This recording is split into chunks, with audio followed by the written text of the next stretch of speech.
Hey everyone, welcome back to the show. I just want to express my heartfelt gratitude to all of the audience members of this podcast, as if it weren't for you, the podcast wouldn't have come this far. Furthermore, I just want to give a huge shout out to Doug as he enabled this podcast to gain a lot of traction on LinkedIn. Doug and Lucille Sheridan for the LinkedIn posts you guys made. I can't say thank you enough. And every so often, I come across a guest who I'm just in awe of. And Jonathan, I can't thank you enough. I sincerely want to thank you for coming on my podcast, for the time you took out to answer my questions. And I just also want to thank you for your words of encouragement. When you have uh, when you have someone in a position like that who has accomplished so much and who has had such a distinguished career, for a person like Jonathan to give such words of encouragement, it truly does go a long way. In this episode of the podcast, we spoke about Jonathan's time in the army, um, how he started his own companies, the culture and the ethos of the Australian military, and what advice he would want to give to his younger self and other young people in general. Please do subscribe as it will enable me to bring more and more guests on the show, and it'll enable me to bring more and more, for more importantly, more and more interesting guests on the show who have very interesting stories to tell. Sit back, relax, and enjoy the next 1 hour with us. Um, welcome to the show. I'm so happy you're finally able to make it. And I'll just start like with a brief introduction about you, and then afterwards, like I'll just jump into the questions. Yeah, man. Uh, so my guest here is Jonathan Clark. So Jonathan has worked for almost 20 years in the Australian Army, and now he is the Chief Operating Officer at 8th Mile Consulting. And um, Jonathan is an expert listener with a keen understanding of human dynamics, which makes him a trusted advisor and a valuable asset to any team. I'll link Jonathan's LinkedIn profile and 8th Mile Consulting page below. And so I think you know Doug as well personally because he's I been on the do. I show do. before. I know Doug very well. He's a good friend of mine. So, um, so one question I just like to ask everyone, who has been in the armed forces, I asked Doug and I've asked a bunch of others, like, why did you join the Australian Army in the first place? Like, what made the decision happen? Mate, do you want the real story, or do you want the one that most people would tell? No, the real story. All right. Mate, I was a bit of a rat bag at school. You know, I was getting into a fair bit of trouble, and the way things were going and the sort of places I'd found myself in, I found very closely. I saw the writing on the wall, and my trajectory at that time was going to be pretty dark and probably pretty dangerous. And I thought, well, I could keep going down this way, get myself into a bit of trouble, stay in trouble, or well, I didn't really want to go to uni. I didn't want to keep doing schoolwork, so I was like, well, let's go turn that energy into something more productive, and decided to see if I could get into the military. And sucks for them, but they made the mistake of taking me in, I suppose, which was good, which set my life on a completely different trajectory from where it would have been had I not joined. So I joined to probably stay out of trouble, as much as having a secure job and decent employment and a salary. But yeah, no, it's definitely more along that stay out of trouble. And I suppose the other side of the coin was I wanted to do something that meant something. So, you know, life going one way, not great, not good prospects. Life going somewhere else where it's got purpose, there's a bit of service, you could do something bigger than yourself. That appealed to me as well. So, yeah, that's probably why I joined the military. It wasn't until later on that I saw the army lineage in my family. My mother and my father are both Air Force, so it wasn't until later on that I found out I actually had some lineage in the army. So there you go, mate. There's the no holds barred. Um, and like I watch the sport of cricket quite often, and one thing I've noticed, I'm not sure if this is like present in the army as well, but the Australian team does have like this certain mentality where, I mean, sometimes even if some of their players are injured, they'll still keep on going no matter what happens, because their goal is to, take the team forward. And um, is that kind of like the same mentality in the Australian Army, which kind of sets the Australian Army apart? Is, I mean, no matter what it takes, they'll keep on going. Yeah, there's a lot of people out there would probably agree with that statement around determination. And it's interesting, what you tend to find is people are motivated by many different things. And if you look at any, well, not any, but if you have a look at a lot of the people that have won medals of gallantry or Victoria Crosses, and people have done some outstanding things, especially in combat, and you go, well, why would they do that? And why would they stay in there when things are tough? Why would they keep going when it's really hard and it's uncomfortable and the situation sucks? And a lot of the time you come up with this reason that it's oftentimes not because of the mission, it's because of the people that are around you. And it's actually more fear-based than goal-orientated. It's like, I'm gonna just keep going because I don't want to let my mates down.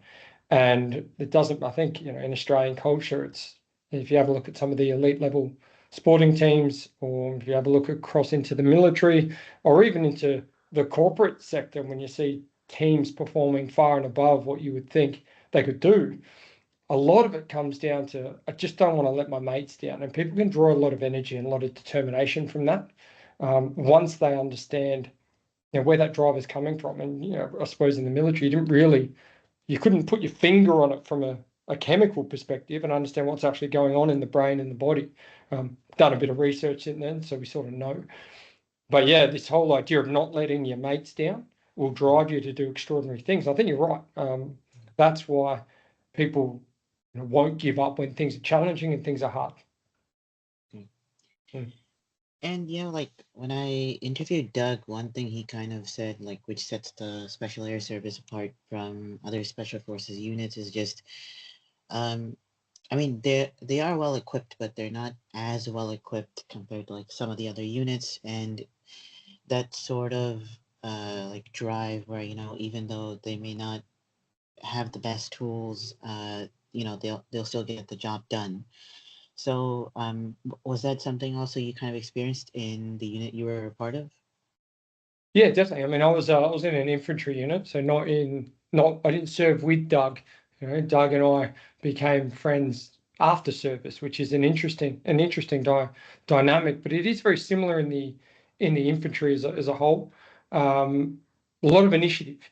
You usually you have this line where it's like, well, what we do is we do more with less, Mm. and then what they try and do is try and test how much more they can do with how much less. And you start to see, especially at the soldier and senior NC or soldier and non-commissioned officer level, the amount of initiative and innovation that they can bring forward to solve problems is phenomenal. And it does come from that determination. We're just not going to give up and we're not going to fail. And we've got to come up with a solution. And it's like, we don't have the best tools. We don't have the best anything. I'd argue that we've got some of the best soldiers in the world. So definitely, I'd argue that. But along the lines of that initiative and innovation and just being able to figure things out on the fly in order to get the job done, I think it's a characteristic of a lot of militaries. And Doug and I have had discussions around that fact to see, because you would be blown away by some of the things that people can come up with in the heat or when things are chaotic and volatile, come up with solutions. You're like, what were you thinking? Yeah. How did you even come up? Where did that idea come from? I mean, I'm glad you did, because that solved a huge problem. But in no way, shape, or form would I have thought about that. And I think that ingenuity, initiative, and innovation is a product of, you're right, I'm just not going to rest on my laurels. I'm just not going to give up. I've got to figure something out, and I don't have the perfect tool for the job, but they have this one. And that Yeah. tends to be the perfect tool for the job more often than not. Okay. Hmm. And like, could you maybe just like walk me through like what the training process is for an officer? Like, what are some of the most challenging aspects, and Mhm. what were some of the most rewarding experiences? And where's it located? Like, where do you guys train to begin with? So it's a little bit interesting. I've got two different perspectives on the training sphere. So I was a soldier first, before I was an officer. So I was in an infantry battalion for a few years before crossing over and becoming an officer. The officer training continuum, I was lucky enough to go first through the Australian Defence Force Academy, which is like military university. It's leadership, but it's also university. It's military skills and university. Also played a lot of rugby, and all that rolled into one. You do that for 3 years, get your degree, and then you do what's called marching over the hill. It's not a metaphoric hill; it's an actual hill. You march from ADFA up and over down to the Royal Military College, which is Army specific leadership training. And if you've gone through the Defence Force Academy, you then do 12 months of Royal Military College, and they're both located in Canberra. All right, so once you get through the Royal Military College, you get selected for your corps, find out which unit you're going to, what position, roles, and then I would go on from the Royal Military College into the 8th, 9th Battalion, which is an infantry battalion located in Brisbane. Now, the training continuum is quite rigorous, both from in the Australian Defence Force Academy from an academic sense, but also from a military skills perspective. But then when you walk over the hill, it's like gloves are off. It's on now. There is, you are assessed by your peers, you're assessed by your superiors, and that's complete immersive leadership training. And you will know exactly where you sit on the tally the whole time, from one all the way to the bottom. All right, and you are ranked and you're assessed continuously. There's no breaks on it. And I mean that's good. It's putting you into the crucible. It's getting you ready for, where you're going to be in your battalions or your squadrons or wherever it is that you choose to go to, or where you end up going to. And then once you get into whatever unit you're at, you're continually assessed again. You're assessed by subordinates, peers, superiors, and it's unrelenting and it's immersive, which is part of the so it's one of the best things about it, because there's nowhere to hide. And if you were to extrapolate that over any distance of time, once you get used to being assessed all the time, it loses its fear, or you voluntarily approach that assessment because what you want to do is test yourself and see where you're at. And I think that also the competitive nature of those environments is what helps people to drive further. It doesn't matter whether you're in the officer continuum, the soldier continuum, NCO continuum, you know where you stand. And there's certainty in that. There's a removal of a fear in that, because whether you're performing at a certain level, you'll know exactly how to go up. You'll know what happens if you go down, and there's a certainty to that. And I think that's one of the more valuable, I suppose, traits of the whole training continuum. You ask challenges, a whole lot of challenges in military training, but also in operational service. One of the challenges that I found that was slightly difficult. It was also empowering in a way, but going from being a soldier into being an officer, and then oftentimes having to lead units or lead elements that previously I'd been soldiers with some of those people. And some of my best corporals, we were, gunners in the same section when I was a young soldier.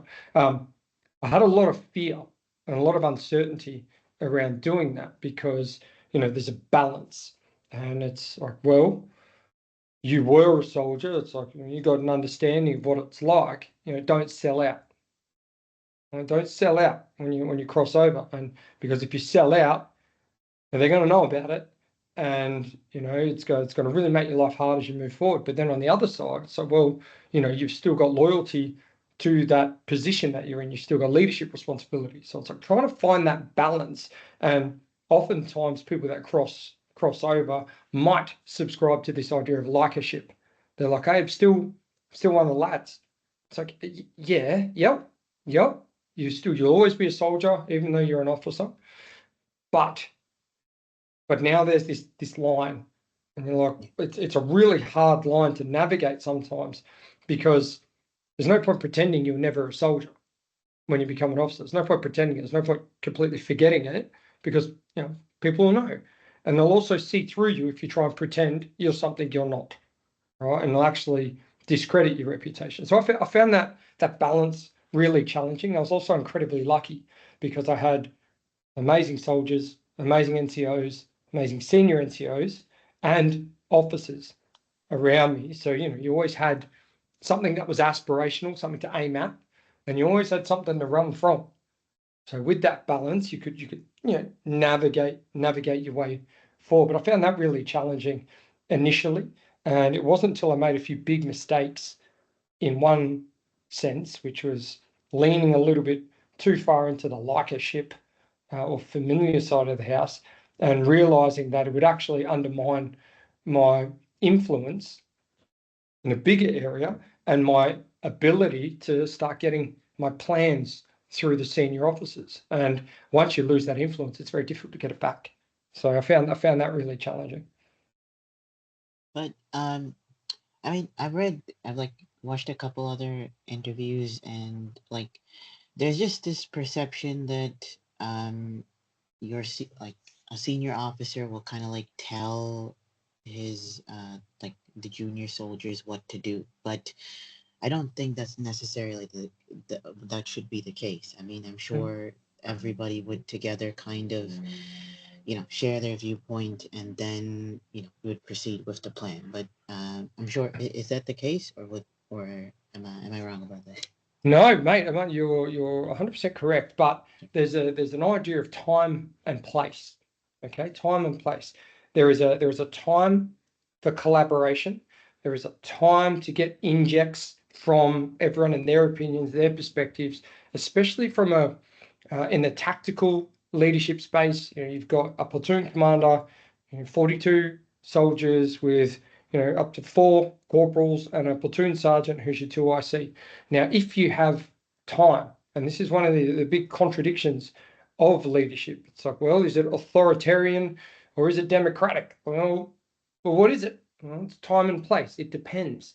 If you've got time, pulling your people in, getting their opinions, their perspectives, because especially when I was a young platoon commander, my platoon sergeant, my corporals had a whole lot of experience. They'd been in longer than I have. Well, we're actually very similar time, but they had been in the battalion for a fair bit longer, had a lot of experience. And so you'd be crazy if you had time. You'd be crazy if you didn't bring them in, because the idea, it's not about my plan. The idea is to try and create the most robust plan. So what you want to do is get diversity of thought. You want to put the plan on the table, have people pep it from all different angles, rip it apart, put it back together with their insight, and then hopefully it's more robust.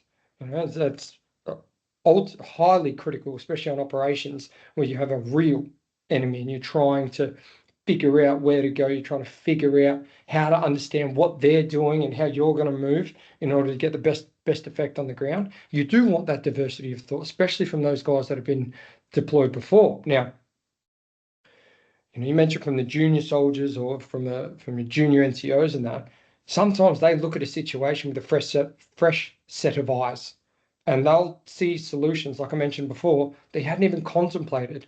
And a little bit of humility, being a little bit humble, and go, you know what? I don't care where it came from. That idea, I need that. I've got to bolt that idea into this plan. It's going to make the plan better, which means we're ultimately going to be more survivable. Well, yeah, we bring that in. Now, as you go higher up in the organization, planning iterations get longer. You might have a little bit more time depending on the operation. You start bringing in specialists. So if you don't know something, if you don't have a skill, if you don't have a capability, you're like, well, You get the person that knows because it's going to take too long to learn it. The special forces guys are some of the best at it because they move so fast, the iterations are so quick. They're always on the forward edge of that innovation, forward edge of operations. Time is critical. They will bring in the subject matter experts and learn from the best in the business so that they can keep that tempo up. And as you go higher up in headquarters, end up finishing at a place called Headquarters First Division in the Joint Operations Room, which is a higher deployable headquarters within the military.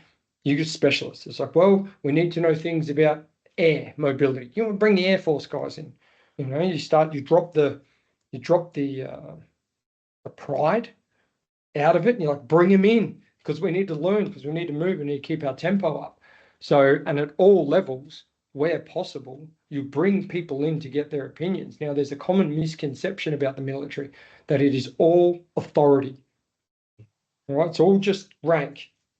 Rank says done. That is not the case, especially not in the Australian military. There's a lot of, if you play the difference between authority and influence, right? There's a hell of a lot of influence that goes on. There's a difference between someone going, you will do this, and them doing that, or, hey, this is the plan, this is what we're going to do, is the orders, and then that person going, yep, that's the intent, that's the plan, that's the task, and then finding more ways to do it and being more innovative, right? It's a difference between them doing it because they're told and doing it because they want to do it as well. All right, and that's that influence piece. And you see it especially alongside some of the more influential junior NCOs. People just follow them. They walk into the battalion, half the battalion's like, I want to be like them. And so if they go one way, they'll take 100 people. If they go another way, they take 100 people. And they don't have to tell people to do stuff. They just do it and people follow it. So I think that's a little bit different about the Australian military as well. There is authority, there are lines of authority, but we also lean very heavily on influence. And that's, not as direct lines of authority. And was your first deployment to Afghanistan, or was it to like somewhere else?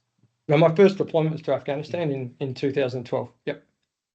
So, could you just like maybe walk us through the experience? Like, what was it like, being deployed, and what happened the first time wheels down, and like what was it just kind of like being on the Australian Army's base, with your time over there? Yeah, it was my trip was a little bit of a weird one. So I deployed in 2012, and I deployed into a patrol base. Actually, one of my mates was a platoon commander out there, and they just had they had pretty significant what they call a green on blue. So where an Afghan National Army officer had killed some of his soldiers and wounded a few more. And so it was very tense when we landed.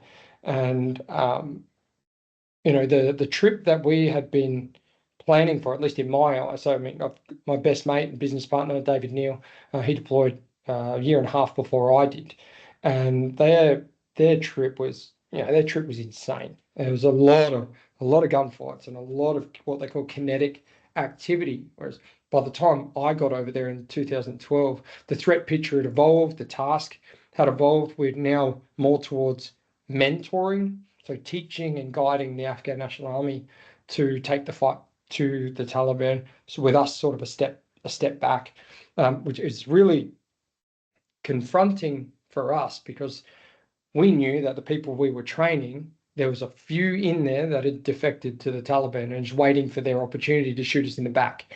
So it was a bit of a different trip. We knew the threat, but I suppose in our heads it was sort of still geared towards that gunfight. But we had to switch to mentor and teach and guide, and potentially guiding someone that's going to shoot you in the back at another stage. That was a little bit challenging. But if I walked you through, from the first landing, first time the plane came in with all of our guys on it, we went to land and then they took back off again because the runway was frozen. So it's a bit of an anticlimax coming into the main Australian base. Then we landed, and you go through a series of in-country training. They call it RSO&I, and you do that training, do it for a few days, and then out you go to your patrol base.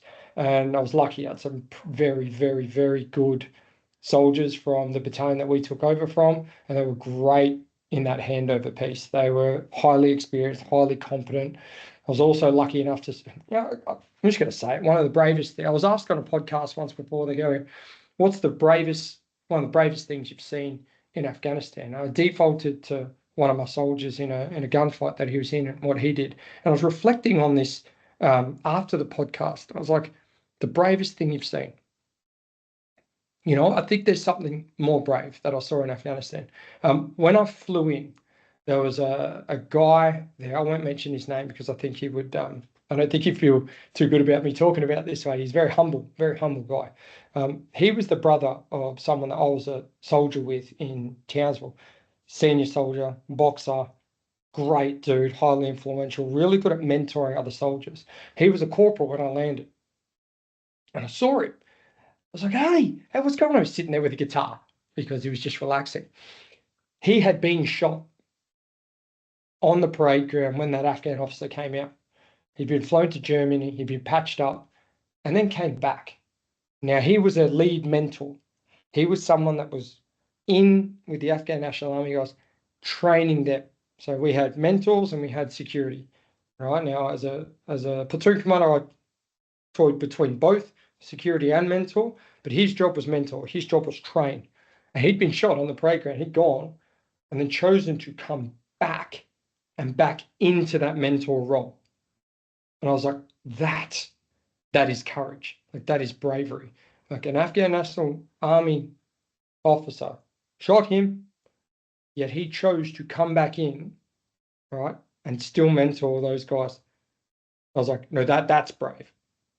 And so we landed, saw him, started to get the handover. The guys that we took over from were amazing. They were just fantastic, competent, courageous. They really wanted us to succeed, and they made sure in the handover that we did. And after the handover period, we took over and we started our program of mentoring and patrolling and doing all that. And then we had our series, and then we were 6 months later we were doing our handover. And then back home. It's really a bit of a weird dynamic going from somewhere like Afghanistan to back home. But mate, that's all part of it. Is there anything else specific you wanted to know about Afghanistan? It was an interesting place. Yeah, I mean, one thing I just oftentimes I like to ask soldiers is like, I mean, when you're away from your family, you have to try and find a family of your own Mm, within your mates and stuff. So, and oftentimes, like, there is a really good sense of camaraderie between some of your fellow mates and soldiers. So, mm. especially in a place like Afghanistan, how was it? Like that sense of camaraderie you had between some of your other soldiers. Well, I was pretty lucky. I had a very senior platoon, a lot of highly experienced guys. A lot of those had been deployed before, multiple times. They knew the ropes. They knew the routines. They knew how to keep the guys motivated and doing what it is they were there to do. So, I hear about I hear about people that have had issues, a lot of issues on deployment with that, keeping cohesion between the teams. But like I said, I had really senior guys that have been there multiple times. They knew the ropes. That that gentleman who I told you I'd been a soldier with was there as one of my corporals, highly experienced, deployed multiple times, solid, calm, cool operator. Mate, I didn't have those issues when it came to cohesion, and I had guys that because they were so experienced, when had your back, you had your back. I never felt that discomfort going into rooms with Afghan National Army people because you always had one of your guys on security, and the guys were phenomenal. And we'd known each other for a very long time. That platoon specifically, I was a late addition to the platoon before we deployed, and but I never felt out of place. It was just like, right, you're in, like, let's do this. We've got a job to do. And then, mate, they formed, they'd already formed. It was already running at full throttle when I came into it. And then it was a case of come in, mini storm, they would get tested, and then, all right, let's go, let's move. And I'd already been in the battalion for a fair bit of time before taking over that platoon. I had a really senior platoon sergeant who'd been in the platoon for a long time. Him and I were like that. Just, he was never more than 1.5 meters, 2 meters apart. I found that friendship went from where good to stellar by the end of it. Wherever he was, I was, eating every meal together and that sort of thing. So it forges friendships in a lot. It makes them more resilient. It tests those limits, and you find out where you are. But I suppose the difference between going over there for 6 months straight is you do two switches. You go over there and you switch in to Afghanistan, and then you come back and you switch out.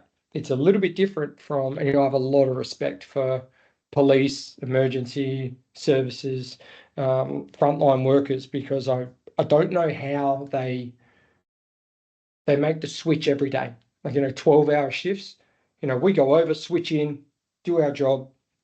6 months later, or for some of the special forces, 3 months, or like Dave's trip, 11 months, with a couple of breaks in. But emergency services, frontline workers, police, undercover, like you name it, they're on shifts. They switch into that for 12 hours, switch out, switch in, switch out, switch in, switch out. I find that the thought of having to do that to be complicated, whereas I didn't find the switch in, work, switch out complicated at all. The friendships that you make in the military, a lot of them will last a lifetime. As my best mate and business partner now, we've known each other nearly 20 years. The relationships that were forged in there, I'd still pick up the phone. They're the people that you can ask a favor from, or they can ask a favor from you. So, and if you're in that operational environment over in a place like that, I think it's just another layer of complexity and intensity on those friendships. And at the time, I'm sure like every NATO army must have been deployed to Afghanistan, whether it be Canada, America, Yeah. everyone. So, what was it like, kind of like, working with, some of the other military units deployed Yeah. there from across the world? But I didn't have, to tell you the truth, I didn't have a lot to do with a lot of the other NATO forces or a lot of the other militaries. I have spent a fair bit of time with the US. And I tell you the truth, I really enjoy working with the US, specifically the Marines. I have a lot of time for the Marines, and a lot of time for the US Special Forces, and that's who I've probably had the most to do with. A highly competent, highly professional, well trained, and just good, solid operators. That if you've got those guys behind you, or you've got those guys with you, you're gonna be all right. You've got your guys, you've got their guys. You know that there's some common understanding, some common values, and you're going to be able to work together pretty well. I really enjoyed my time working with them. I didn't have a lot to do with many of the others, just for the nature of where we were. I know that some of my mates got to spend a lot more time with the US. Some got to work with guys from Canada and you name it. Especially in the headquarters, there was always a bit of a mix, but that wasn't enough. I didn't spend much time in the headquarters at all. So, but from the other allied nations that we did work with, they were top tier, and I got a lot of time, a lot of respect from them. Well, sorry, a lot of time and a lot of respect for them. And just before like I start talking about 8th Mile Consulting, like my last question just about some of your operational experiences was like, so I asked Doug this question, and asked a JTF2 soldier from Canada this question as well, is the transition back to the normal everyday civilian life can be a bit difficult for Mhm. ex military personnel, because like some of the stuff you learn,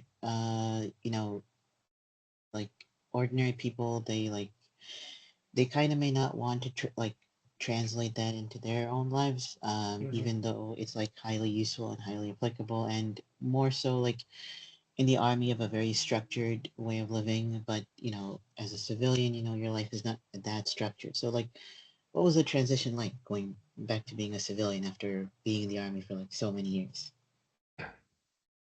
That's a really, really good question. Let me get my thoughts around it to give it the credit it deserves, and to make sure I tell the transition story effectively and properly. I didn't have the best transition, if I'm honest. I was, in my eyes, I was a career infantryman. I didn't see another future for me. This is what I wanted to do. It's, from day dot, I didn't think I'd do anything else but army. Well, 17 years in the military had a say, and the body didn't hold up the way I kind of hoped it would have. So I got tapped on the shoulder to say, "Hey, mate, the body's not going to make it. You can't do. You can't be in the infantry anymore." And I went, "Well, if I'm not an infantryman, who am I then?" And so when I left the military, it I went a bit wild, went a bit rogue. Though I was in a fair bit of pain with some of the injuries and some of the other stuff as a result of it. And the transition wasn't great. I did manage to find some employment, and went from this team and the military setting and all that into not-for-profit aged care information tech programs, which makes absolutely no sense whatsoever. It's about as far away from military style things as you can get. And I found it very confronting from an identity perspective, going, well, if you're not the infantryman anymore, who the hell are you? Like, if you can't carry the weight, if you can't, it's actually quite a negative spiral. And it wasn't until, I can't remember how long I'd been out of the military for. It'd be, no, it's about 8 months. And my wife and I had been trying for kids for quite some time. We've done 11 rounds of IVF over 4 years. And finally, my son Harry came along. He's 6 now. And I remember when I held Harry, because he was preemie, he's 6 weeks early, spent a lot of time in a humidity crib. When we finally got the chance to hold him, it was like then.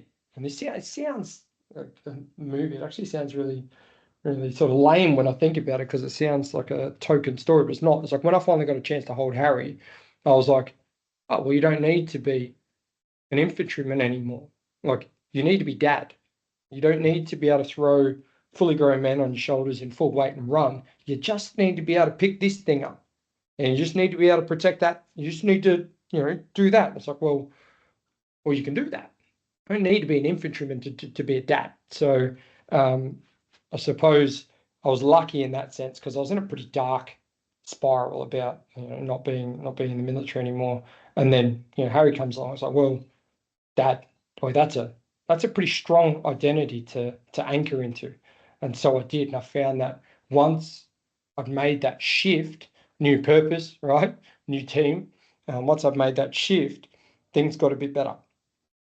But no, I didn't have a very good transition. Personally, there are some guys that they just crush it. They go from top 1% in the military, they get out and they're firing their top 1% in the next one. That wasn't me. No, I had a pretty bumpy road, but what I was able to do is capture a lot of those lessons learnt on the way out and some of those spirals. I ended up facilitating in an organisation called Trojan's Trek, which deals with the far spectrum of guys with post-traumatic stress disorder, major depressive anxiety, you name it. And you go, well, in order to do that, you've got to be able to own the mistakes that you made when you separated, and there's some value in it.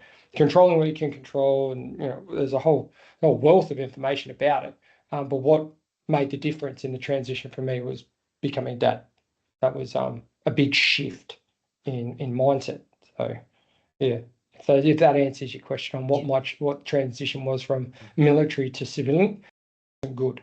But those guys that can take purpose from the military purpose, find their next purpose and identity, it's like, all right, we're in a better spot than we were. Okay. Mhm.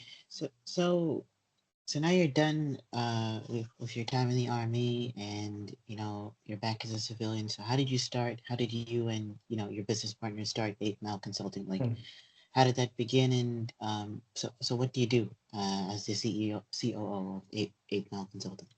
Mate, the COO title is a relatively new addition. It was a functional split to define the roles that Dave and I has. Dave is the CEO, I'm the COO. It's the roles that we were performing for the majority of the time that we're in. We just formalized it. So we're both the founders, both directors, both 50-50 in the business, and it just crystallized the roles that we have. All right. And 8 Mile's a weird and quirky beast. Why did we start it? We started it because when we transitioned out of the military, we were running IT projects. Again, makes absolutely no sense whatsoever. I was doing the infrastructure side, Dave was doing software design, development, and rolling out that side. So, and it was for enterprise resource planners. So for anyone that knows ERPs, like they know there's some soul sapping beasts, right? And what we found is when we were engaging with leadership, when we were engaging with teams, when we were working our way around organizations, you would see some pretty significant issues. Right? You'd see some issues, leaderships, teams, and you'd always get asked to come into the room, being ex-military and knowing something about teams, and they'd be like, "Hey, John, hey, what do you reckon about this? How do we get this person moving? This team's kind of broken. Like, how do we fix it? How do we do this?" And we kept getting asked to do that work, and it got to a point where Dave and I we started to, I suppose, bleat a little bit, and whinge a little bit about the state of some teams and some leadership. And then we went, you know what, that's not us. Like we're not the people that just whinge about a thing, we're do a thing. And so we decided that when our contracts would finish at that organization, that we'd start our own thing and start looking at, well, how do you fix some of those problems? Now, when we first started 8th Mile, we went to a purist consulting model. So we focused on strategy development, change management, project management, and everything in between. And when we were rolling those programs out, same thing. You'd be in with key stakeholders, you'd be in with leadership teams, you'd be in weird and wacky areas, and they'd be like, "Yeah, I know you're here to run this project, but hey, can we have a quick chat to you about this team and where it's a bit dysfunctional, or hey, we've got a leader that's struggling over here, can you help them out?" And we're just sitting there going, we should probably double down on that. And then that's where we did. We doubled down on the training and education for leadership and personal development, and that's where we are today. We focus heavily on training and education in the more leadership and personal development than anything else. And it was as a result of being pulled into the room anyway. So well, let's double down on that. So that's sort of how the beast works.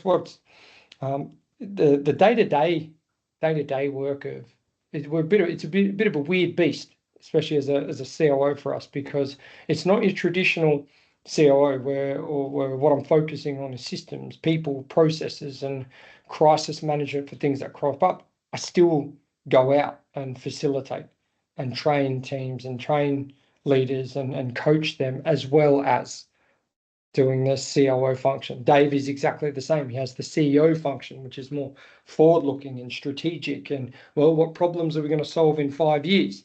But then him and I run shoulder to shoulder and workshops, work with teams, work with leaders.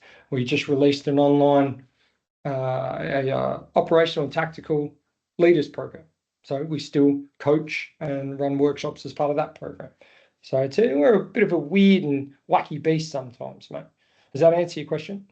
Yeah, yeah.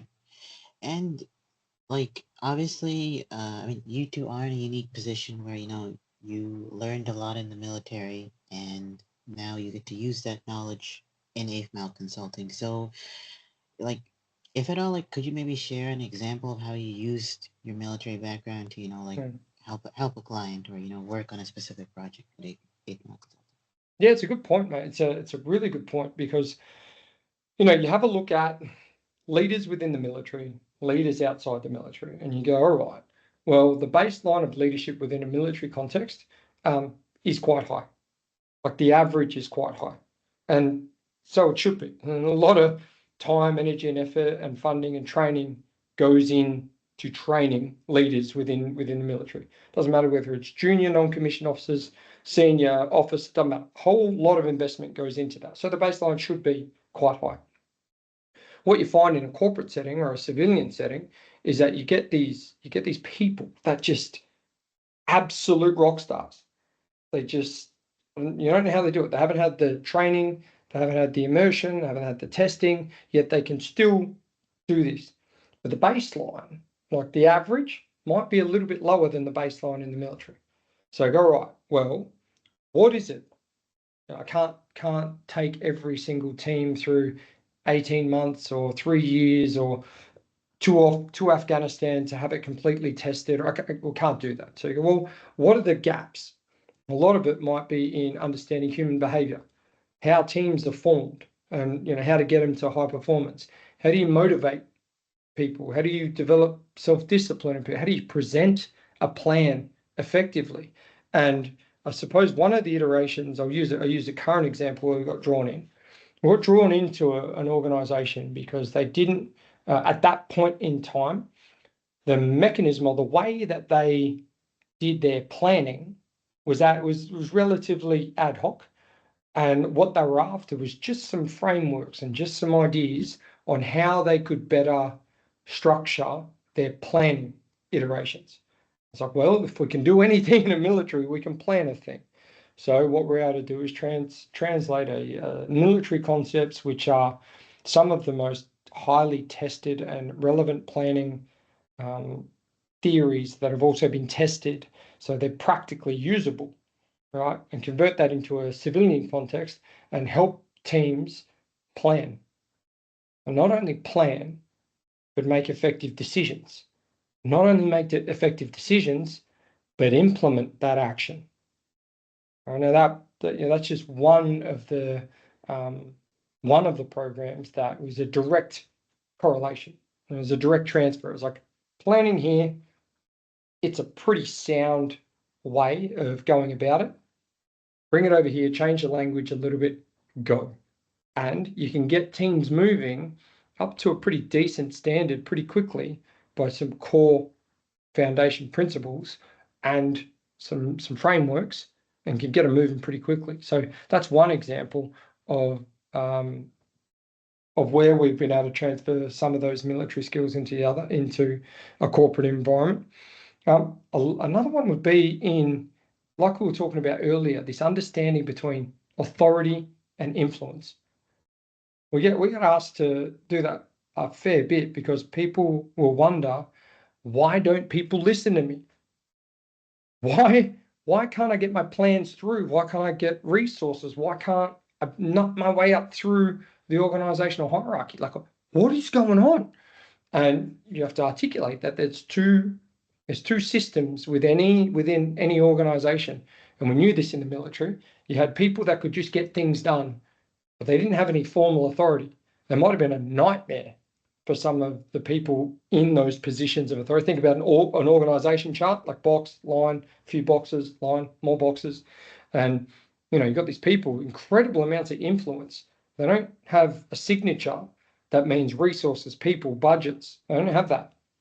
But what they do is they can walk into a room and they can ask a favor, or they can walk anywhere and people will follow them, or people will do the things that they're asking, even though there's no authority.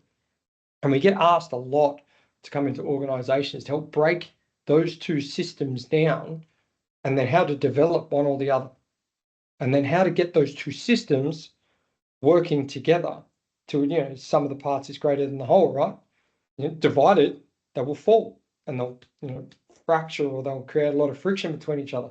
But if you can get them working together, it's a force to be reckoned with. And so we get asked to do that. And because we've had it practically demonstrated and we've been fully ingrained into both of those systems, then you can help articulate that across. And we don't articulate that across from, hey, this is perfection because we killed it, we nailed it. No. We approach our deliveries from a position of mistakes. This is where we categorically shanked it. This is where I got it wrong. This is where I completely messed it up in a situation that had some pretty severe and dire consequences. So if you can take 5% away from this scenario and this lesson and this idea of where I shaped it, then, you'll be a little bit better off and you won't have to go through the heartache of learning these lessons yourself. Like, I'm just going to share them with you. I think that's also where we're a little bit weird and a little bit quirky and a little bit different is we approach our deliveries from a position of mistakes. Again, something we learned in the military. Sure. Hmm. Um, so I have like two final questions. In other podcasts as well, and even I think on your website, you have like you oftentimes talk about imposter syndrome, and Mm. you kind of talk about how important it is for like especially a soldier or anyone to like overcome imposter syndrome. Mhm. So like just to like our audience, could you like briefly talk about what imposter syndrome is Mm. and why is it so important to overcome Yeah. imposter syndrome? Well, let me just backtrack slightly. I don't say overcome very often when it comes to imposter syndrome. I don't see it like that. I see imposter syndrome as something you need to consistently fight. Like, consistently fight. It's not something that I've ever beaten or won. It is a constant and iterative battle every day. And I mean, that's fear in general, right? Because the imposter syndrome is a fear. It's a fear of judgment. It's a fear of being found out, or you think you're a fraud in your own skin, regardless of the objective feedback you get. You think it's lies. You'll convert it in your brain. Someone's like, hey, you did a really good presentation there. I really understood your content. But in your head, you're like, lies. This is where I shanked it. This is where I got it wrong. This was, not up to speed. Why are they listening to me? Why am I standing up here talking to people when I'm not the subject matter expert on it, and you go through that. And so, firstly, it's about understanding the mechanisms of fear in general, right? And you go, well, how does that manifest? And what are the physical symptoms of fear? And I could ask anyone. I could ask you, like, what are the symptoms of fear? And you'd be like, oh, my heart rate increases, or I get this feeling in my stomach. It's like butterflies, or I get my hands start to shake, or they get sweaty. And you break down the symptoms, and then you go, well, those symptoms have a purpose. And what you're doing with imposter syndrome is, firstly, you're going, well, what is it? How does it manifest? And what does it look like? What does it sound like? What does it feel like? And then what you do is you add some objectivity. So it's like, well, why do you sweat? Well, you sweat to cool down, because a cool system is an efficient system, which means it can do what it needs to do for a lot longer. Why do you shake? Well, that's adrenaline. Adrenaline is fueling you to move. It's actually giving you the energy you need to do something. And so once people realize that those symptoms are there to get you to do something, not to just mess you around, you're like, okay, well, now we understand the problem. We understand how it manifests. We understand what's going on in the brain. We talk about amygdala hijacks, all of it. And once you understand it, you're like, well, what the hell do you do about it? And go, well, from what we can tell, and from practical experience, what we know is that the only way to successfully treat or to successfully navigate your way through fear is to voluntarily approach it, is to step willingly into the fear. Now, graduated, of course, right? They call it micro exposure. It's like a piece at a time. And then what you find is that once you can navigate one fear, right, the mechanisms in the brain work that it becomes more general. It's like I beat one fear, or not beat, I mitigated or I navigated one fear. Well, damn, I can navigate fears. And there's something in that. So combating imposter syndrome course that you're talking about, the program that you're talking about that we built, was modeled on my own failings. All right, on my probably the last 2 years in the military, where you're standing there in your uniform, you got your bray in your pocket with an infantry hat badge on it, and in your brain you're like, you're not good enough. You don't deserve to stand there with your infantry hat badge on. All right, you're not an infantryman. You've been told by the doctor you're not an infantryman anymore. All right, it's like, well, how do you navigate it? How do you get that objective feedback that you can actually listen to? right? And I remember this one situation. I was standing up there, at a room full of high-ranking officers, and then their second in commands behind them. It's a whole room full of senior officers, and I was giving what they call an operations brief, standing there. And this is a brief I'd given 100 times before, right? But it was at this stage that my body was really starting to take a dive. And I remember sitting there, and I've never had a problem speaking in front of people before. And I sat there and I felt my hands start to shake. And I was like, okay. And I felt my face start to flush. I start to go red. And I was like, what is this? Like, what is this? Heart rate started to go up, started to sweat. So my notebook, I was looking at my notebook and my notebook was shaking. I was like, put that away. The brief, like, don't show them. My legs started to shake. And it was because I was sitting there going, oh yeah, you're an infantryman, but they all think you're a fraud because you can't do the things that an infantryman can do anymore. You're a real, excuse my language, you're a real piece of shit. I'm sorry if you might have to bleep that out. And so I got through the brief, like I stood there and I was like, just do the damn brief, right? Like you've always done, right? Gave the brief. I remember walking up to Dave. So Dave was in that unit in that last year. And I walk up to him and go, man, did you see that? And he goes, see what? Now I trust Dave implicitly to tell me what I need to hear, not what I want to hear. All right, he will give me the objective read on the room. And he go, mate, my face was flushing, my hands were shaking, I was sweating, like, mate, my legs were shaking. And he goes, didn't see it. You gave a normal brief. No, I didn't see any changes. And he's looking, right? So the way we look after each other is we're able to critique each other from a position of love and respect. It's like I respect that guy so much, I'm going to tell him if he's got salad in his teeth. Right, that's the kind of relationship. That's why we've been best mates 20 years, right? And so he comes up and I know he's not lying.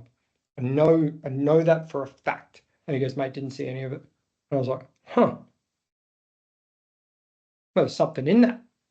I could have been feeling absolutely ridiculous, like the body falling apart, like your brain could be feeling all of that, but no one else could see it. I was like, oh, yeah, there's something in that. We can work with that. And there was just like that little thread I was able to grab onto and go, well, how do we make more of this? How do we make more of this? And just claw my way through it. There's nothing nice about it. There's nothing pretty. There's no pastel colored framework of if I just get through, pastel pink to fuchsia, you're going to be in a better spot. It's nothing like that. It was a fight the whole time. And that's why we built the course. It was like, no, you can't like wish this thing away. You got to fight it. And then you fight it again and again and again. And then what you find is that if you continually step forward into that chaos and that fear and you continually fight it, well, you become a little bit more brave. You don't become any less scared. You're just more brave. And there's something in that because you don't trust people that are really fearless, do you? Because it means they don't really have an understanding of what's there. They don't know the threat. They're almost naive to it. Whereas someone who understands the fear, they understand the threat, they know the consequences, but then steps forward and does it anyway, well, that's courageous. It's different. You can't have courage without fear. So, I mean, that's the premise behind the course. I don't know whether you wanted me to go that far into it, but the premise behind the course is that this thing's a fight. A final question just to you is, if you were to go up and walk up to your younger self, like an 18-year-old Jonathan, what would you tell him? I'd probably slap him, mate, tell you the truth. I don't know if I'd say anything to that guy to start with. I'd just be like, and he'd probably look at me and go, yeah, I probably deserve that. Yeah, I probably deserve that one. It's like, all right, now, advice. Be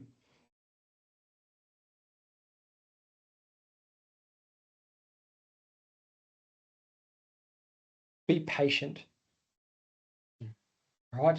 Just get it. You're gonna keep trying. You're gonna keep pushing forward and all these, but there's going to be a time, mate, where you need to be patient. Okay, and make the most of the thing you're doing right now. Like be present in it because it goes quick. Time goes so fast. All right, you need take stock of what's happening right now and capture that as a memory and capture the sights, the sounds, the feels, right?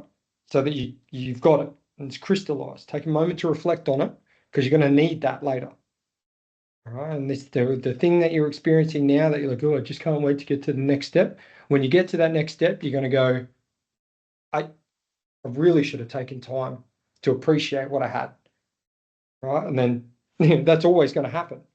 I remember, when my son was born, it's like, I've got him, got him. What's next? How do I like, what's going to be the first steps? How am I going to teach him? How am I going to grow? How are we going to be more resilient? It's like, shut up. Enjoy that.